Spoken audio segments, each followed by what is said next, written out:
बच्चों से हम पूछेंगे कि बच्चों ये क्या है, तो बच्चे बताएंगे मैम ये सेब है। तो सेब को हम इंग्लिश में ना बताने के बजाय हम सबसे पहले ए लिखेंगे, सबसे पहले ए लिखेंगे। उसके बाद हम ये बच्चों से बताएंगे कि बच्चे ए फॉर एप्पल होता है, और एप्पल को इंग्लिश सेब को इंग्लिश में एप्पल बोलते हैं, और एप्पल मीन्स सेब होता है। इसी तरह से हम बी का और सी का और डी का परिचय देंगे बच्चों को चित्र के माध्यम से, और ये परिचय देने के बाद हम लगभग महीने भर में ए से जेड तक का परिचय दे देंगे। अल्फाबेट्स का बोध हो जाएगा। उसके बाद हम गतिविधि के अंतर्गत एक कोई भी चार्ट बनाएंगे या ब्लैक बोर्ड का यूज करेंगे। उस पर ए से जेड तक हम बीच बीच में लिख देंगे अल्फाबेट्स। उसमें से एक एक अल्फाबेट करके बच्चों से पूछ सकते हैं कि हाँ ए कैसे होता है, बी कैसे बनता है। तो बच्चा खुद उसको इंडिकेट करके बता सकता है कि हाँ मैम ए ऐसे बनता है, बी यहाँ पे है, सी ये है। तो थियरम के माध्यम से बच्चा एक एक अल्फाबेट को पहचानना जान जाएगा और उसका बोध हो जाएगा। उसके बाद साथ साथ हम लोग अल्फाबेट का जब उसको बोध करा देंगे तो इसके साथ हम लोग उसको फ्रूट्स के बारे में बता सकते हैं कि बेटा जैसे एक और एप्पल होता है, इसके अलावा आप और कौन कौन से फल जानते हैं। ठीक है, तो कुछ बच्चे केला बता देंगे, कुछ बच्चे संतरा बताएंगे, कुछ अंगूर बताएंगे।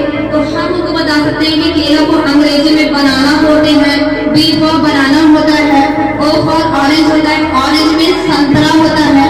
इस तरह ताकि उनको हम फलों का भी और बोध करा सकते हैं, अंग्रेजी में फलों को क्या बोलते हैं, किस किस फल के क्या नाम है। साथ ही हम लोग जैसे शेप की हमारे चूंकि फाउंडेशनल स्टेज में उनको शेप के बारे में भी बताना है, तो ये पूछ सकते हैं बेटा बॉल कैसे होती है। तो बच्चा सीधे से बोलेगा कि मैम बॉल गोल होती है, तो उससे उसको उसके आकार का पता चल जाएगा। गोल को हम लोग अंग्रेजी में सर्कल बोलते हैं, हिंदी में वृत्त बोलते हैं। तो इसके साथ साथ उसको जो है उसके आकार का भी बोध हो जाएगा।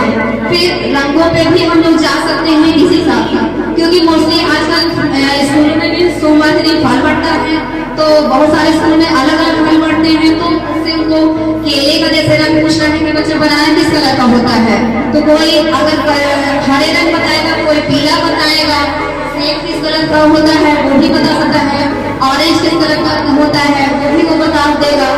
तो इस तरह से हम रंगों का भी इसको वो करा सकते हैं। एकदम नीचे से उस चीज को उठाया है। सबसे पहले क्या था, बच्चे उस परिवेश से जुड़ी बहुत सारी चीजें जानते हैं।